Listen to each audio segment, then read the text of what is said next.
ოჯახური ცხოვრება ქრისტიანული ღვაწლია, გზა ასულის ხსნისა, რადგან იგი გულისხმობს ერთმანეთისთვის ცხოვრებას, ნათქვამია პატრიარქის ახალ საშობაო ეპისტოლეში.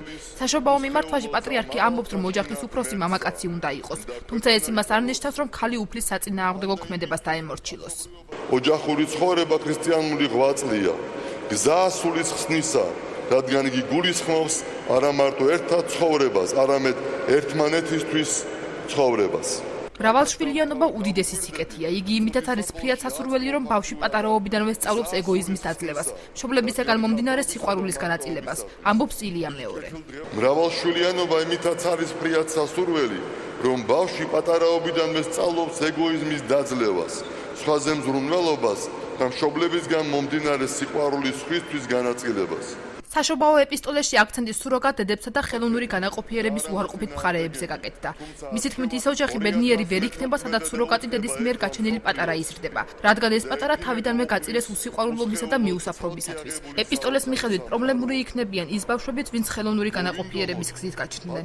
შეიძლება ოჯახი იყოს ბედნიერი, სადაც სუროგატი დედის მიერ დაბადებული ბავშვი იზრდება, ეს პატარა ხომ თავიდანვე გაწირეს უსიყვარულობისათვის.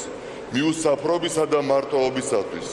იგი კეთილ დღეობაშიც კი რომ გაიზარდოს, მუსლადყოფნის პერიოდის ამ სიმძიმეს ვერაფრით შეცვლის, პრობლემატურნი იქნებიან ის ბავშვებიც, რომლებიც ხელოვნური განაყოფიერებით დაიბადნენ და მათი სიცოცხლე მრავალი ემბრიონის განადგურების შედეგად განვითარდა.